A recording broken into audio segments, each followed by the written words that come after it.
Yeah, I've had a crazy easy climb with this deck I found on Untapped. It's running Sasquatch and Rhino, and I've just had monster numbers with it. I went 16-4. That's an 80% win rate. I was up 26 cubes. That's a 1.3 average cube rate, which is just absurd. And it's with Rhino. I was like, what, Rhino, dude? But Rhino and his rock play so nicely with Merlin, which is really kind of the engine for this entire deck.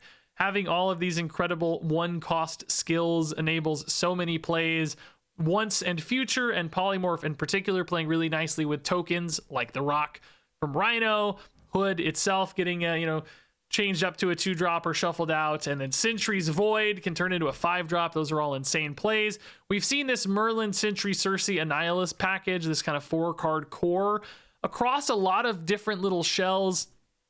For instance, maybe Werewolf by Night has been common, but this deck is just running Bishop instead of Werewolf by Night, which might have a lower ceiling, but I think offers a little bit more consistency and ease of play, and still feels really powerful in this deck. Playing a lot of skills also just makes this Sasquatch super cheap. It's like a 210 or a 110 that you can splash down for some silly surprise power. So basically this deck has like so many different things going on. A nice baseline of power with Merlin and Bishop and Rhino. It's got like this crazy mid-game band of power with Sentry and Cersei and Annihilus. And then it has like surprise factors and power spikes as well with stuff like Sasquatch, and demons can be a nice 1/6 that result in this mix of like crazy unpredictability for the opponent. Like, how big is Bishop gonna get? Which skills do they have? Where did that Sasquatch come from, for God's sake? Are they gonna use Cersei or Annihilus to manipulate that void? And it's just so hard for the opponent to know what you're gonna do, as you feel like you have so many options and so many choices. You can make all these kind of like brilliant plays with this deck. So of these kind of like Merlin Sentry cores we've ran into, this one has been by far my favorite, and also just had like crazy results for me. As I said, like those numbers are just like the best climb I've had in a really, really long time. I'm not quite to infinite yet, but I think this deck will rocket me to infinite. So I wanted to share this one because it had some cool cards, some slightly different things we don't see every day, and just had such absurd, crazy, stupid good numbers for me. I will say, this is from Untapped, as I said. I don't know who made this deck. If this is from another creator or whatever, please feel free to shout them out in the comments below. We'll share the love, but man, did they make an absolute powerhouse of a deck, because this thing did some silly numbers for me, as you're about to see. Okay, Nicholas Scratch. Bobby Terry is not a bot, but we do love Nicholas Scratch on 1. We love Surge on 2. His opponent is not a Thanos deck, so Gorgon does not need to come down right now. Rhino without a Merlin is not always an obvious play. Like, in theory, putting the Rhino right for the rock to get hit by like a Cersei alongside a Sentry can be a line. Like, you want to line things up right, but Rhino doesn't always get bigger when getting Cersei'd himself, so sometimes not the best hit. Oh my god, there is the Cersei already though. Maybe we just lean into the turn 4 Cersei here. Honestly, if Rhino just stays level-ish, 4-5, 4-6, 4-7, that's fine. And if he hits like a 4-10, maybe you're really pumped. Maybe you just want to avoid like a Tuma or something and you're okay. Sentry, oh, we love Sentry first, but this actually would get all of my stuff destroyed. So the one draw here that changes this Rhino positioning, right? Like, I don't know, you'd probably lose your void anyway, so you'd probably lose that Cersei upside. So we see the Cersei Sentry package popping into so many lists right now. Annihilus Cersei Sentry package with slightly different variations. I thought this one was a very cool variation with Bishop and Sasquatch, trying to use the skills for some scratch buffs, like a handful of different. No way did I.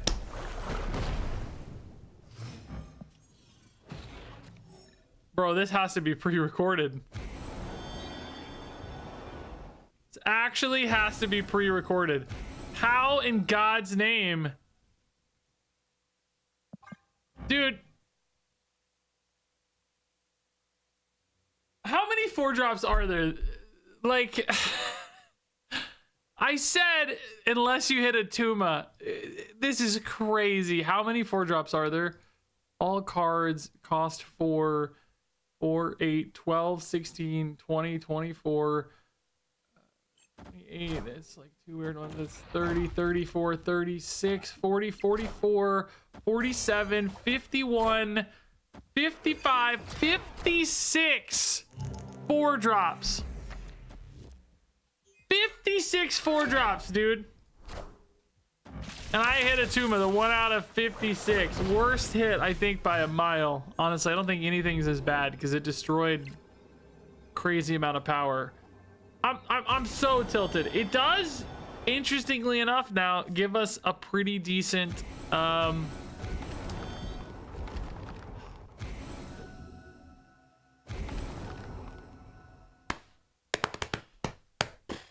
do they go at that Atuma? Do they leave it? Do they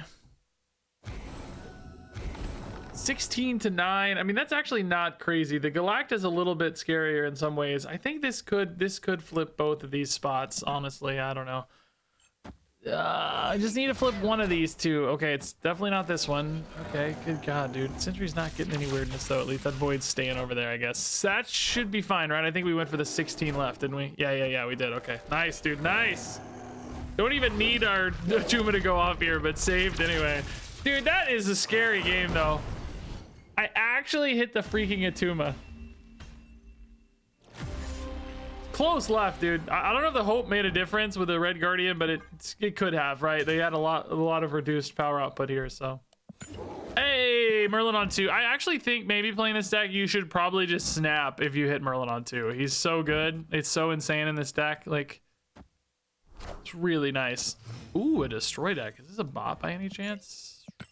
Nope. I haven't seen a bot in a while, but I still like to double check.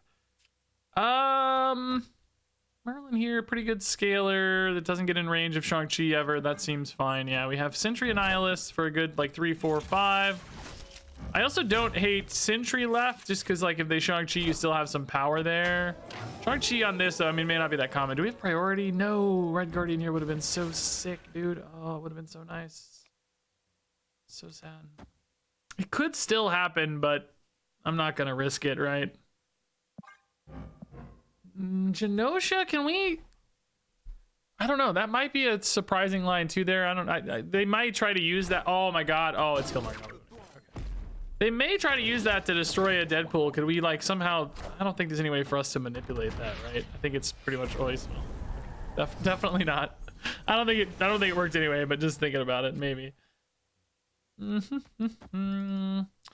Cersei is solid. Annihilus is pretty risky against a destroy deck, actually. So Cersei's probably just better.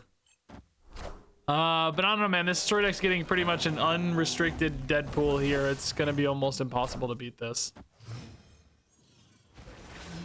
If they somehow didn't destroy this turn, you could try to Annihilus to clog that out. But that's just not going to happen, right? That's just not going to happen. We do have priority, so we could like turn off the X-23. That is actually kind of relevant because it can stop a might still go Cersei, right? It could stop a Null and a Deadpool from coming down. It could basically make their Deadpool kind of bad. Or you know, hard to play with other stuff anyway. So I do think, and it just removes 2 power, you know, permanently. That's actually kind of interesting. I don't know if the Hood does much here though, because we're not going to be able to play the Cersei and the Demon if we want to play another guy. I mean, I guess I do kind of want this Cersei to go right though still. Yeah, I think we'll try this. I don't know. Let's just see if we can't shut out the Null, because that could be the other 1-2 punch that beats us, because without that, they're just really playing only a Deadpool, and they're kind of far behind, right? Double Dino's solid. That'll stay fairly large, yeah. Only playing 2 cards, so... I guess that may actually encourage me not to evolve, potentially. I don't know. I will say at least Venom did lock in the stats for them already, so they're probably not too mad about that. But, like, what do they play with Deadpool now? You know, is it like, just... a Deathlock or whatever, and then like, oh crap, it's just a Deathlock. I will say 26 is a nice breakpoint here for that Deadpool. So if I went like Annihilus plus Demon, I think the Bishop holds against most other like mid-game cards this deck wants to play. I'm thinking about like Lady Death Strikes, which is probably not a good example, but you know, Death Locks, Carnage stuff. I'm trying to think what else they run. Arnim Zola is also a thought, but they can't do that with the Deadpool because we killed that X-23. So I think this is fine, actually. This demon might be a little bit overkill, but I just want to create good breakpoints. Like, oh, they played more stuff than I thought. That's making me nervous. That Deadpool went mid, but surely left holds. Guess they could have Shang-Chi plus Deadpool. Oh God, is that what they have? Oh no. No, we're fine. No, we're fine. Okay, this is exactly what we said from turn 1, by the way. I just want to acknowledge, like, literally... I'm not, like, trying to brag on myself here a little bit, right? Maybe a little bit, but... like, just not to brag on myself, but to acknowledge the importance of decision making on turn 1 and then on turn 4 with Sentry, right? We don't really know how important this Red Guardian decision was either, but potentially a very vital decision because, you know, I mean, it looks like they probably would have done the Shang-Chi anyway, honestly, but, you know, who knows about, like, Arnim Zolas or anything else. Could have been weirder. Knolls, obviously, were scary big, so just limiting their options a little bit, controlling our life some. They even had like the super Shang-Chi, honestly, to have a great one drop that gave it even more power, and we still gapped it, which is pretty sweet. I will say the one thing that, like we said, you know, maybe this demon is overkill. It was. Perhaps we would have been better off with an Omniversal Presence to buff Merlin again to get up to, like, you know, even bigger breakpoints here, but we had enough anyway for this super Shang-Chi, so I think it was okay at the end of the day. All right, Surge. Surge or Gorgon? No Gorgon there, not Thanos or anything. I mean, still it can be relevant, but certainly Surge we know offers some notable upside. Surge right is sometimes a decent hit for a Cersei, just because 3 drops are notably a usually large power gain over a 2/2. Usually you gain 3 on average or something there, I think. A lot of 5s lately. Ooh, Merlin's very good. I think we now care about Gorgon, of course. So let's go ahead and just spread some power here. Bishop, of course, you want to get down first, but you also want to get a Surge down immediately, and you want to get a Gorgon down immediately for the sake of the Merlin. Dude, Gorgon is, like, honestly not that good against Thanos anymore, because Thanos just isn't as common, but Merlin is everywhere right now. Or our deck included, right? Like, it's just very, very good and very popular right now, so... Opticon turns into Eternity Range, and they get a rock, which they probably won't mind too much. It's a decent polymorph target if they find a polymorph later. Does, you know, occupy space, though. Who knows? Maybe that matters. Can Red Guardian that Surge, but we lose out on the Bishop cycle again. If we want to go for a Bishop, it's definitely better to go this route. Polymorph now. Yeah, I don't think hitting the Surge is that important. If I polymorph my Surge, of course, I also lose some Surge upside. But if I'm not playing it this turn anyway, like, does it really matter? I don't have a good curve fill other than that anyway. I mean, I guess this is a good curve fill, but doing the same thing, but you just lose the Bishop. I think the Bishop is worth it, basically, I'm saying. And I think the curve fill is worth it, too. We have a good turn 5 play next turn anyway, so just sacrificing our Surge is fine. Just a little stat upside, hopefully. We're not. Got worse. That makes the next polymorph even better. We'll just chain into the next one. This rock is going to maybe protect their Galacta, interestingly enough. No. Yeah, I mean, I guess we still hit the Surge here. My turn 6 is not looking good, though, man. I don't really have anything good to do. The rock is going to get buffed by Marvel Boy, so there's, like, technically some upside there. I kind of want to go Rhino right. It's not good for a Cersei or anything. Cersei would still maybe go left. Cersei left could be a pretty big spike. I don't know. Marvel Boy still hits the rock either way, so that's fine. Galacta's quite scary. Oh, hits the Gorgon, not the Bishop, which... yes, depending on what they want. Oh! Oh, Red Guardian! No, did I play him mid? Where did I play him? I played him left! Yes! Good stuff. I thought I was going to play him mid, and then I pivoted left. I don't really know why, because I'm a genius is why. So freaking smart, dude. So freaking smart. The problem is we're really behind mid now. I don't think we're pulling it back either, right? Like, it just doesn't feel like we're pulling that back. How hard do they want to go left versus right? Like, a lot of tough decisions here. I don't know if the hood is really worth it. I think we might just go presence for the Merlin to get slightly bigger, because 14 is a pretty good number. And then I think you got to trust the Cersei left, right? Like, You're getting two 4s, which is on average probably 12 power, 19 with Cersei. They only got 3 there. I think I feel good about that. Yeah, and then 14 here. Basically, like probably 14-point leads across the board or more. That feels pretty safe. I think that's okay. They might be nervous about the bishop too, so they may feel like they have to support mid a little bit, you know? It's not free. Now, they do have bonus energy, I'll say. Like, they did shuffle and get some bonus energy. Is that going to be enough to close 14 and 14? If they fully dump one spot, they might do it. But I think they're going to be scared to do that because mid is still kind of in range. It would not be hard for me to contest mid. Oh my god, they fully dumped. Uh-oh. Doom is not very good, unfortunately. Oh, dude, no. Neither of us get that, but... Oh no, that could have helped us win mid too, but they had a spot. No, dude, there's no way we're holding. Polymorph, what is that? Sandman's an insane hit. Juggernaut, no! Wait, that's fine! Let's go! Juggernaut wins it, seals the deal. Yeah, dude. The 7 here, like I said, mid was in range. I thought they would have to contest mid, and they didn't. They fully dumped, and because they dumped with Juggernaut, it actually steals it for us. Wow. Crazy little sequence there, dude. That was a lot to watch. That was fun to see it unfold. I'm glad we pulled it out. Good stuff. Good lucky win, dude. Good lucky win. Oh, Savage Land. All right, let's put a scaler over there for now. We can definitely, you know, dump some polymorphs or even a Cersei there later. We need to spike some power, but for now, Scratch plus just a big guy later like Sentry might hold that down. But Scratch is only good literally if we hit Merlin on 2. It's crazy this one drops in this deck for only one other card, but I think it's still actually worth it. What's silly. So Gorgon looks like it's not going to be too useful in most of the time here. No Thanos obvious stuff anyway.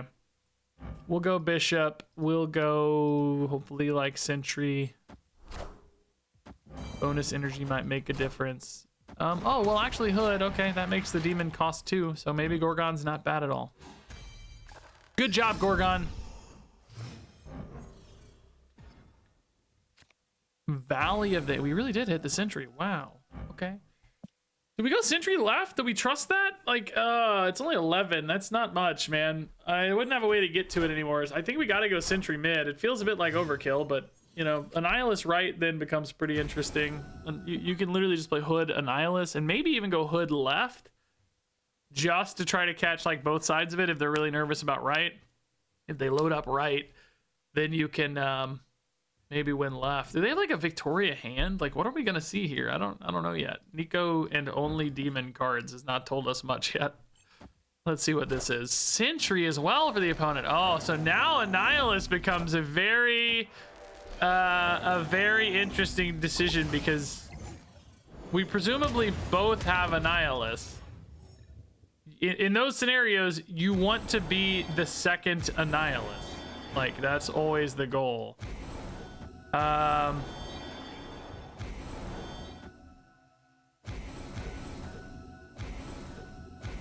Boy, this doesn't feel right going mid. You only had a little bit with Bishop. Maybe Red Guardian can go mid, and that feels like enough, but it still does not really feel like enough. I'm gonna have 7 energy next turn, so I could play Surge and Annihilus. I mean, I guess you still just do the Surge here. But then I can't add any extra power behind these in that case, right? Like, you have to Annihilus now. I mean, does this lose me priorities? Yes. Probably, not always, but probably. I just don't think Surge is worth it here, whatever the case. Chantress Gorgon, I mean, okay, whatever. That limits their power output, we know at least. And they definitely have priorities, so we'll have the second Annihilus, which is good. I mean, this just feels like Annihilus Demon, right? Like, Demon wins mid with Bishop. Minus any weird, I don't know, whatever, Shang-Chi or something. Not Shang-Chi, I mean, Blue Marvels. I don't know why I said Shang-Chi. Yeah, I mean, let's try, right? I don't know. Let's see here. Who has the better Annihilus? There is a world where if they Annihilus, theirs comes over. They can't fill behind it, right? There'd still be a spot for mine to go back over. And then my remaining ones would get destroyed. So surely with that distinction, I'd be favored, right? I think. It might have Cersei, but you don't like Demon Cersei. That's weird. It makes your demon worse 99% of the time, I think. Let's see, they do play 2 cards there. Okay, but...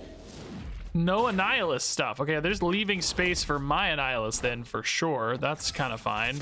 We know we're winning mid. Ooh, we don't know we're winning mid. Oh, are we still winning mid? Yeah, we're still gonna win mid. Oh my god, dude, that Kahori was scary, dude. Very scary. Oh, good god. What else got buffed? It didn't buff that much. Buff 2 here, 1 here, and 1 here. Their hand was really ultimately not that big, even with a Hawkeye. Woo! That was the Blue Marvel we were talking about, by the way. Woo! It boomed us by 1 point left because I never got a skill. We were talking about that scratch.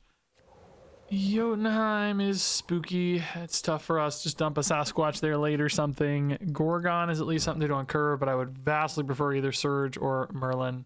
Unless maybe the opponent has a Merlin, but still probably prefer the Merlin. Slowing theirs down, I'd rather just have my own, you know? It's more fun anyway, at least. I know that. Snow Guard. Okay, suddenly Gorgon's looking a lot better. Very intrigued. Scratch, no good, but Rhino's chill. Good, great curve from the opponent. They don't want to spend 4 on these cards, though. These suck at 4. Like, that's tough. That's going to hurt them, I think. I'm really happy to see those at 4. Ooh, here we go. Don't love Necrotia, but there's a good chance that we'll be able to transform that by turn 6 or whatever. Moonstone going left. What in God's name is that about, I wonder?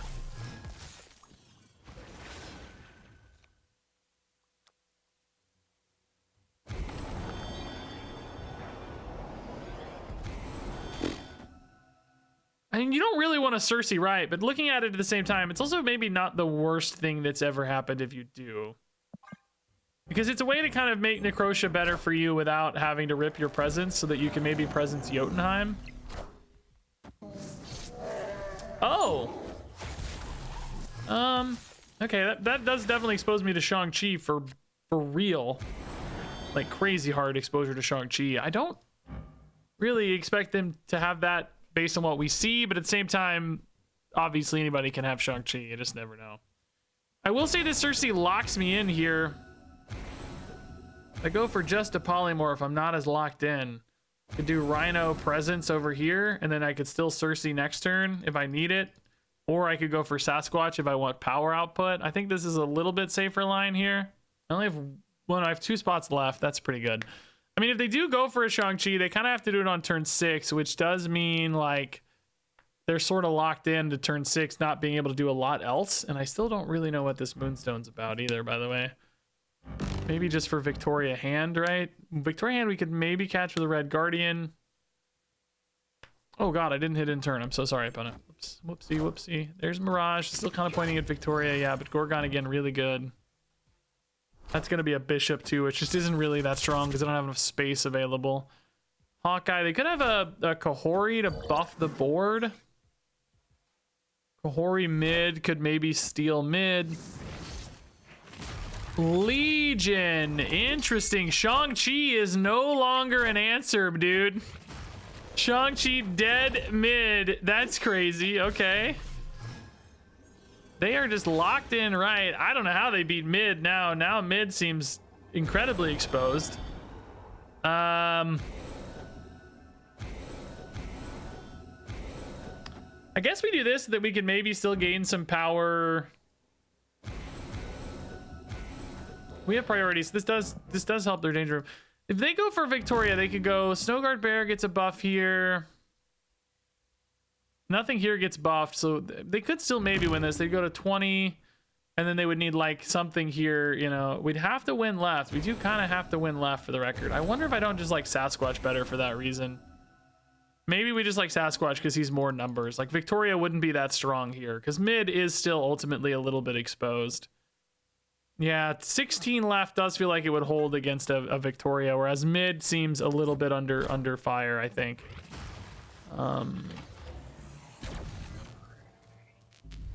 But we'll see, I guess. I think I like this better. Cersei's just too unpredictable from a power output standpoint, right? Oh, Pimero, they have Victoria. Oh, it doesn't matter. Moonstone Fantastic does it, and there's the Victoria. But like we said, yeah, This held. Yeah, I don't know if Cersei would have held here. It could have, you know, could have, but Rock is usually about 3 power. Rhino is actually usually about 6, so it doesn't change much. So that'd be 9, and then Cersei would be 7. So it would, I guess it would look like 16 on average, but you know, if you low roll, you get you hit a, I don't know, what's a tiny 2-drop, is there a 2-drop that has like no power, basically? Adam Warlock or something, and this turns into like, you know, a Jubilee that summons a hood or whatever. I think going for the safe route here just makes more sense. All right, Surge. Surge on 2 is very, very nice.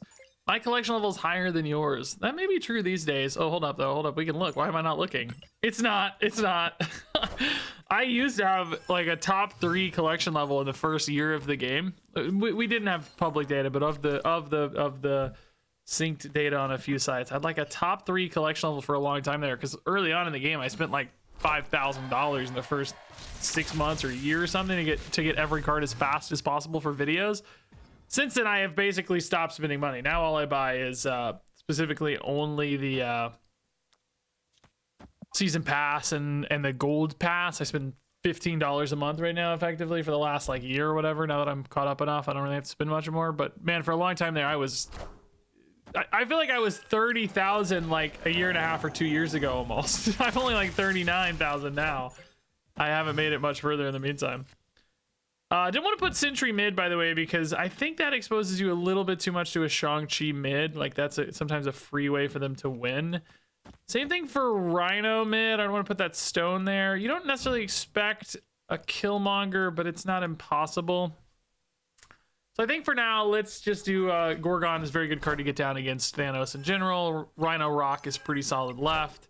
If they do go for a Shang-Chi here, it's not an auto lose anymore, at least, right? Mid is like an auto lose sometimes in that world. Okay, those stones are going to be prohibitively expensive. Thanks to Gorgon. Very nice. This is good stuff. Good stuff. That is a big Kahori, though. Jeez. Okay. Oh! It's... God, I talked to Big Game. I never freaking noticed Starlight Citadel ever, dude. Ever. Not once in my life have I actually seen the Starlight Citadel. I swear to God. Well, you want to get Bishop down early and you want to play Scratch, but only 2 cards means you're not playing both of these next turn. So I think you still have to Cersei here and maybe just make a big play next turn. It's probably going to be Bishop Scratch something. I don't know what, but is there anything here that summons me a card at 5? I don't think so, right? There's no Jubilee. There's no... I don't think so. Okay, I mean, left is looking strong minus Shang-Chi. I wouldn't be surprised to see a Thanos go left, though, here on 5. Like, just buff Thanos. Yeah, 15 there, just to flip. Like, to put a little pressure on that. Nimrod's cool, I guess. Honestly, man, this theoretically holds. If they want to play stones, they cost 2 each. 2 stones and a 2-drop. It's really a shame here not to try to flip mid. I wonder if you can get away with just a Bishop. Because if they go 2 here, do you win elsewhere? I don't know, man. You may not win mid in that case. It's not much of a flip mid if they go 2 right. They're also kind of encouraged to play on Galactus. I'm wondering if they give up. Do they ever give up right? Can I just win right like this? Oh, sure feels wrong not to flip left. I mean, if they do give up right, this also wins right. If they go really hard right, this is the best way to do it. Dude, this is a crazy line. I don't like this at all. Oh, they gave up right, dude. They gave up. No, they didn't! No! Oh, no! They didn't give up right. We just get cooked. We lose all 3, dude. Ultron is like the ultimate line. Good lord, dude. I gotta be honest. I did not expect the Ultron. That's some spice, dude. I don't think we were ever beating that, by the way. It's like a really close game. Shockingly close anyway, but Hood here's kind of a risk, right? Let's not do that right now. Let's go ahead and do Surge Bishop left. That's gonna be totally fine. I love Bishop over there. He's good at contributing without, you know, needing more commitment. It's really fun, by the way, playing Bishop and Sasquatch, dude. I haven't played these much. Like, Sasquatch has been one of those cards that's like been on the fringe of good for a long time. Like, popped into some bounce decks and stuff here and there. Mysterio stuff, you know, like these cards go together, but at the same time, we don't really see either of them that often these days. They both seem right on the fringe of their good decks, if that makes sense. So Silk's one of those that's probably going to inevitably land in Kiln, but I'm glad there's no, like, you know, Craven getting buffed already or anything. For now, it's just chilling. Bishop here is good. I'm gonna be hesitant to commit anything even extra here. Oh my god, Ancient One's pretty big. Like, I might just go ahead and put like a Gorg. Oh, okay. Let's just do this. I think we have to trust Rhino, and I want to get Merlin in ASAP, so Rhino has to be big enough. Okay, yeah, that's wanting to move out. So, wonder what this deck is, by the way. Ancient One and some move cards. I'm trying to think what it could be. Like, maybe that 3-drop, the Hydra Stomper, right? Definitely a possibility. This is a monster dump, right, dude? We are, like, boy, we are dumping, dude. Still super strong left, honestly. Like, this power output has been crazy so far. Silk, I mean, Silk does still, like we said, contest left, but it might lock in Captain Marvel as well. There's something there. And frankly, we're going to get out of range anyway, it looks like, because Bishop's going to be big enough. We're also protected against any sort of scariness here. Now, they might play Ancient One and... Ooh, instead of going for skills, I guess. A lot of power, potentially, yeah. 2 cards for Bishop, so we go to 22 to 14. That beats a Silk, but they might transform Silk into a Hydra Stomper, but that doesn't win because you're just losing the flanks in those cases. Is there any, like, Heimdall or something crazy here? I'm just, they're still playing this out. So what is being planned here? What is this one card? What could this possibly be? A second Gorgon's funny. Invisible Woman, okay. Rogue, no good. Might have been good if we didn't have priority. Oh, it's just Doom. Does Doom create any moments? No. Marvel can't steal. Oh, she can steal, right, but that's just a win up spot. We win the other 2, of course, yeah. Guess it was C5 all along. I didn't even process it because we were looking at everything with 7 power. This might just be my C5 deck, huh? Didn't even process it, dude. I was thinking about move because we saw these 2 at 7.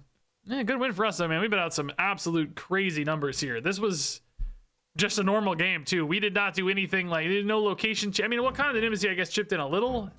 Great curve, yeah. Surge, Bishop. I will say the Bishop sometimes is a little less exciting if you don't have the Merlin on too. Can be kind of hard to get enough cheap cards to make him worth it, but Rhino also is a big commitment as well. Although Rhino Nowhere does feel notably much better if you don't have a Merlin again for the polymorph. Boy, that would be a great Red Guardian target if we had it. Sadly, we don't. Just glad they didn't play a Cable. Boy, Rhino Muir Island is looking good again, though. But maybe we just still go Bishop first. Sentry here is fine. Or you could even do it left as well. But I think mid is fine. Turn 5, I just really do not have good plays, dude. I'm not sure about this Bishop. I think we're doing this into this, and Bishop is just not worth it, yeah. Let's just get some Rhino buffs, man. Anything good? Oh, Annihilus is just a free body, dude. Let's go. We are now full right, sadly. Though that's the only downside. I mean, I guess that makes Sentry... Well, this deck does run Killmonger sometimes, so I may not want to put Sentry left, because they might Killmonger that rock out, and then I end up with a -9. Let's at least force them to contest that in the meantime, you know? Sasquatch left, I do think, is actually pretty interesting. Turn 6, though, what the heck are we doing? I don't even know. Bishop, Red Guardian? Seeing that stupid Annihilus come out, I am kind of wishing I had that Bishop over there now, you know? That would be a lot more interesting scaling. So Mercury Cannonball. No, they're turning off the Mercury. Okay.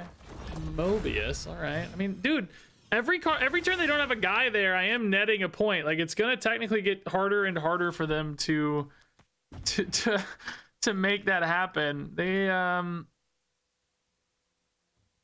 a card here for this Red Guardian, but I also don't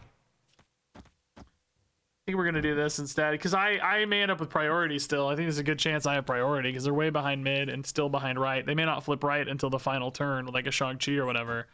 So I think Red Guardian would still whiff, and of course he can't go mid. Once and future on the Yondu, dude. They are just really trusting a Shang-Chi over there. I guess. I think that's likely what's happening here. That's a scratch, or no? That's a nothing. It's nowhere.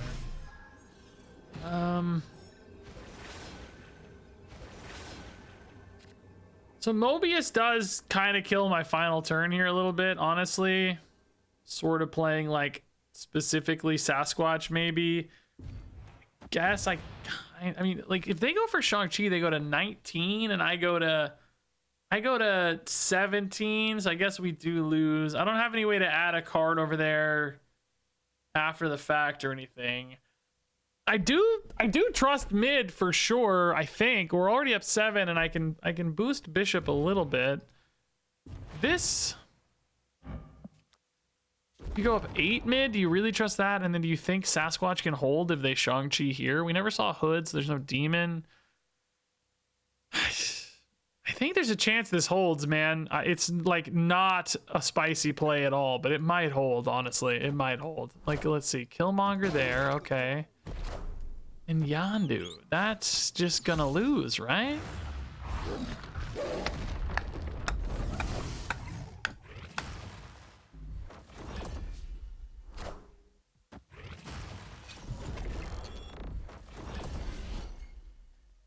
Well, I'll be honest, the one thing I did not expect to happen was to win right. Especially with him committing cards here.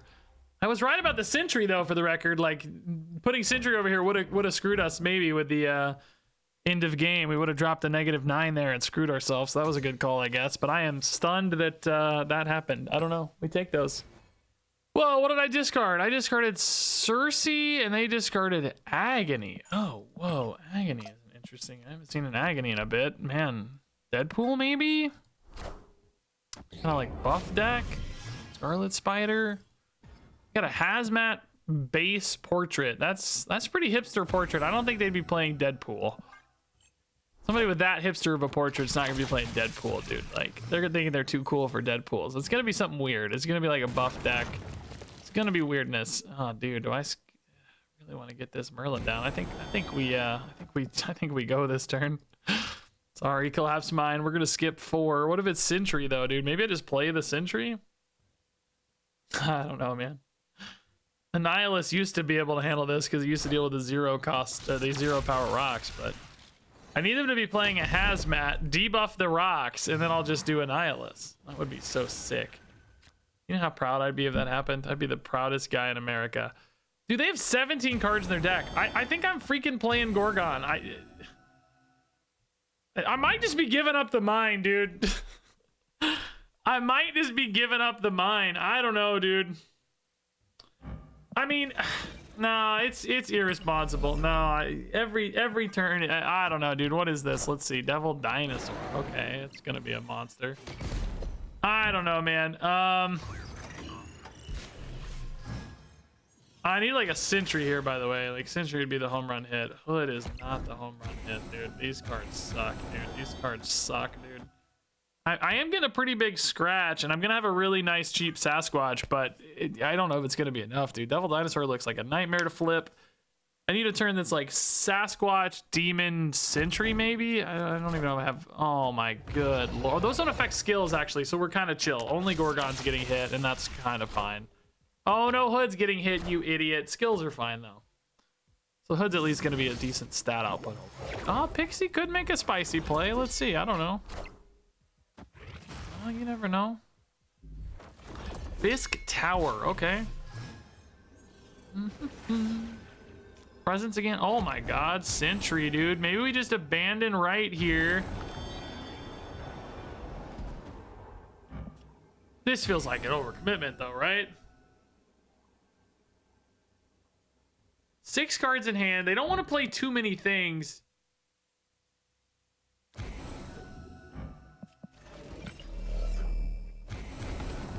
I think they double down mid, right? I think they leave left because it's like 2 variable, Merlin and Scratch. Like, it sucks that I can't play the Presence. Like, if I could just play one more card last turn, right, we'd be so much happier because I could play Presence and still buff by 3 left. That gets you out of range of so many things. I think they double down mid, though, man.